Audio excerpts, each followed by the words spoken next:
Olá, sou Edivar Araújo, professor do Departamento de Cirurgia e colaborador do Departamento de Pediatria. O tema dessa aula é anomalias congênitas do trato urinário. Declaro não haver conflito de interesse e os objetivos dessa aula são demonstrar para vocês as principais malformações do trato urinário, como fazer o diagnóstico, qual a conduta, e eu não vou discorrer sobre como se trata, que não é meu papel aqui ensinar a tratar essas malformações, e sim que vocês descubram e façam o encaminhamento adequado. As anomalias congênitas do trato urinário, elas são motivo de aula por quê? Porque o trato urinário, o sistema nervoso central e o sistema cardiovascular são os locais onde mais malformações nós temos.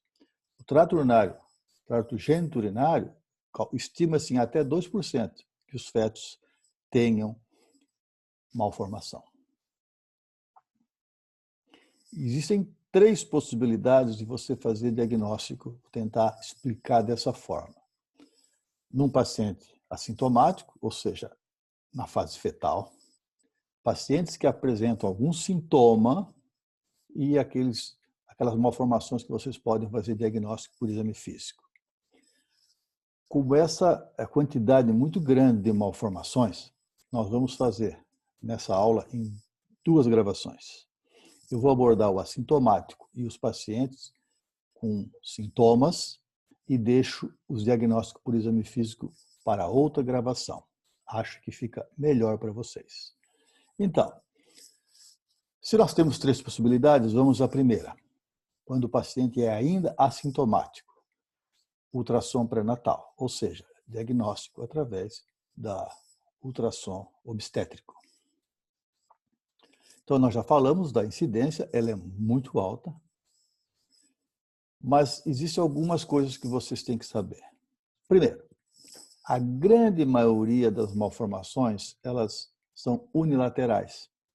Quando se trata de estruturas dos 2 lados, obviamente, a grande maioria afeta um lado só. Segundo, a grande maioria dessas alterações que aparecem em ultrassom são transitórias.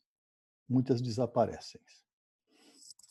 E terceiro fator, o rim é um dos poucos órgãos que, após o nascimento, ainda sofre um processo de maturação até perto de 1 ano. Então, essas 3 bases permitem nós raciocinarmos que, então, nós temos tempo. O que eu quero dizer com isso? Raramente você indica interromper uma gestação por causa de uma malformação geniturinária. Raro. Parto cesáreo não tem a menor justificativa. Raramente você precisa fazer uma antecipação de parto e fazê-lo por forma cesárea. Raro. Então, a lógica é aguarda a gestação e o parto pode seguir o ritmo obstétrico natural. As exceções seriam casos de malformações muito graves, descobertas antes da 26ª semana, em que poderia se fazer intervenção fetal, através de videolaparoscopia ou mesmo cirurgia aberta, não é motivo da aula. O correto é que ao identificar um feto com uma malformação, que existe uma conversa entre o obstetra, o pediatra e o cirurgião, que vai atender essa criança depois. O que não é comum. Qual é a recomendação, então, que é o papel dessa aula? Se eu tenho um feto com malformação, discutindo que aquilo não é grave, aguarda-se, como eu falei, a maturação normal, parto normal, e depois do nascimento repete o ultrassom para ver se aquilo ainda se faz presente. Já que eu falei que a maioria não se mostra depois do nascimento. Esse ultrassom, o ideal é que ele seja feito depois de umas 2, 3 horas, de 3 dias, desculpe. Não precisa fazer com urgência. Por quê? Porque o recém-nascido ele nasce oligúrico. Então, ao mamar, ele vai se hidratando e ele vai ter um volume circulante normal. Então, uma dilatação que, se for feita nasceu a criança, faz um ultrassom, eu posso deixar de ver uma dilatação que existe ainda, porque a criança está oligúrica. Então, não há necessidade de transportar recém-nascido às pressas para a sala de ultrassom, muito menos para outro hospital. O ideal é atender essa mãe, atender essa criança, e dependendo da malformação, se entender que precisa ser transferida, fazer um transporte adequado. Nada de transferir uma criança que praticamente nasceu. De novo, que tem que haver um alinhamento entre o pediatra e o cirurgião. Então, por exemplo, um feto, um ultrassom obstétrico de uma mãe, né, com 32 semanas de gestação, aqui se vê uma bexiga cheia e um rim com dilatação. Hidronefrose à esquerda, o rim direito ele é normal. Acabou a pressa. Espera a criança nascer, deixa ela se hidratar, mamar, aí faz novo ultrassom. Nós vemos aqui, vocês não precisam saber isso, uma bexiga, uma dilatação aqui perto da bexiga, deve ser ureter, né? O outro rim de novo, o rim aqui dilatadinho, o outro rim normal, não tem pressa, entra em investigação, e aqui está a mesma criança, já lactente, já madurinho, já uma vida, digamos, de rotina, 2 meses, aí você vai fazer os exames que sejam necessários. Nós vamos ver aqui uma bexiga, um divertículo, um refluxo para o rim, e eu vou fazer, né, todas as elaborações. Façam a cintilografia, porque antes dessa data a criança não tem rim maduro para fazer esse exame, já vejo que praticamente ela tem só um rim com função, nada que eu tivesse feito de urgência eu ia mudar esse quadro. Então, vamos ter calma com as crianças na fase fetal que apresentam alterações no ultrassom. Muita calma nessa hora. Feito o recado, vamos ver agora as anomalias congênitas do trato urinário superior, do trato urinário, gênito urinário, em que vocês vão ter uma mensagem, uma manifestação clínica de que aquilo está por trás, uma malformação. Então, das 3 possibilidades, já falamos sobre o ultrassom, agora nós vamos falar aquelas que apresentam manifestação clínica. E a manifestação clínica de uma malformação do trato geniturinário, basicamente é uma: infecção. Então, infecção urinária em criança, principalmente em idade baixa, não pode ser afastado, não ser pensado, não ter um link com malformação. Isso sim é um equívoco do profissional que atende uma criança com infecção urinária. A infecção urinária pode ser só a pontinha do iceberg de uma malformação grave que você deixa de descobrir. Então, atenção! Infecção urinária, não vamos falar sobre tratamento aqui, mas infecção urinária é uma doença em que exige tratamento. Bom, conceitos. O que é infecção urinária? Não vou entrar no mérito, vocês já sabem. Quais são os sintomas? Varia de acordo com a idade. O valor do exame, como é feito o exame. A cultura, o valor da cultura, como deve ser colhida uma cultura, eu vou passar adiante, porque isso vocês já tiveram aula. Mas eu caracterizei uma infecção urinária numa criança. É infecção urinária? Conduta: tratar a infecção urinária e já pedir um ultrassom. Por quê? O ultrassom não dói, o ultrassom não é invasivo, o ultrassom não precisa de quimioprofilaxia, o ultrassom não precisa fazer nada com a criança. Então, você trata uma infecção urinária e já providencia um ultrassom. É uma conduta equivocada. Tratar uma criança, e eu estou falando principalmente de crianças de baixa idade, que apresentam uma infecção urinária e você se limita a tratar a infecção. Não pode. Você pode perder a oportunidade de ver uma série de malformações renais ou vesicais por um simples ultrassom que pode ser feito até durante o tratamento. Não é emergência, que não pode deixar de ser feito. Aqui temos um rim normal e aqui temos um rim extremamente dilatado, manifestado por uma infecção urinária. Então, infecção urinária exige investigação.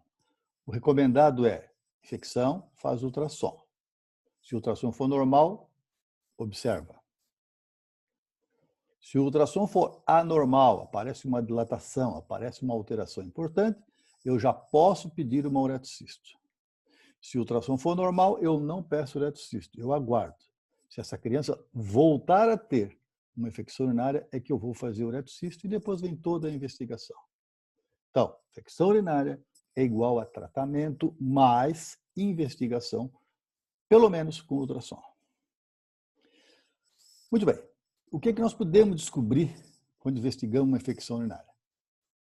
Ou, gosto de fazer a pergunta de outra forma, a chance que nós vamos perder de descobrir algo só porque nós não fizemos um ultrassom numa criança com infecção urinária.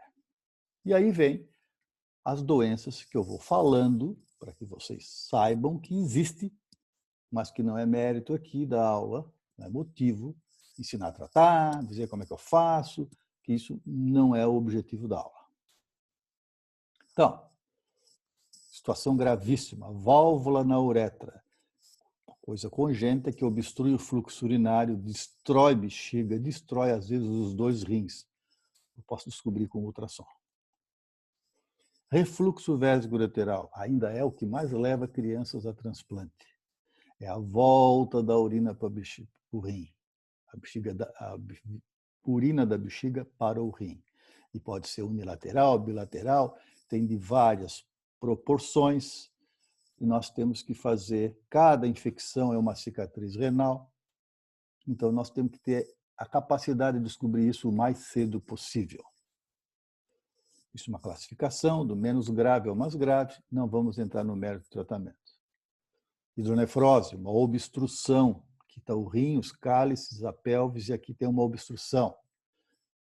Doença cirúrgica, eu tenho que descobrir, eu descubro fácil com um simples ultrassom, existe uma graduação de hidronefrose, existem casos de acompanhamento e casos cirúrgicos.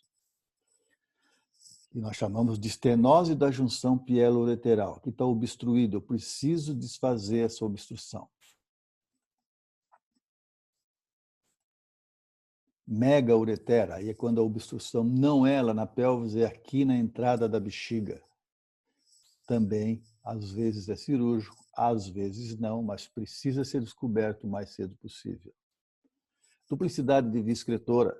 O fato de eu ter duplicidade não é tão problemático assim, mas quando eu tenho duplicidade, algumas doenças aparecem a mais, como a ureterocele, que é uma doença obstrutiva que faz infecção e destrói o polo do rim que está ligado a esse ureter, e o ureter ectópico, quando o ureter sai fora do lugar natural, né? Pode sair até no vestíbulo, e você tem que corrigir obrigatoriamente essa malformação.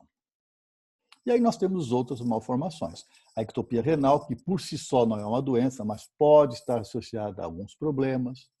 Rim, ferradura, que também pode existir sem problema algum, mas pode ter outras doenças associadas, como refluxo, estenose da junção pielo-ureteral, etc. Divertículo de bexiga, que está a bexiga, aqui está o divertículo, também dá infecção, pode ser descoberto com simples ultrassom ou complementado com uma uretocistografia miccional. Então, o grande objetivo é, atrás de uma infecção, pode estar havendo aquela parte maior do iceberg que eu usei como exemplo, que é a malformação. Então, não trate uma infecção urinária, principalmente numa criança pequena, como se fosse só uma infecção. Eu sempre digo, infecção urinária não é uma amidalite, não é uma otite que você trata e aguarda o quadro, né? Não, infecção urinária tem que pensar em malformação, principalmente em baixas idades. Trago como exemplo uma criança que desde o nascimento apresentava infecção urinária, infecção urinária, infecção urinária, infecção urinária, infecção urinária. Né? E o que eu mostro aqui é que um simples ultrassom, um simples raio-x de abdômen, aos 11 anos, eu já mostro que essa criança tem uma coluna amputada, não tem sacro. Essa criança tenha uma bexiga neurogênica que já se manifestou ao nascimento, com incontinência, com infecção urinária. e lá se foram 11 anos. Às vezes o trato urinário superior não aguenta tanto tempo. Dependendo do padrão da bexiga neurogênica, ele pode ser destruído em 1, 2 anos. E essa criança vai para o transplante, por falta de uma atenção médica adequada. Então, nós vamos ficar por aqui e vamos depois apresentar as malformações congênitas do trato urinário por exame físico. Um abraço a todos.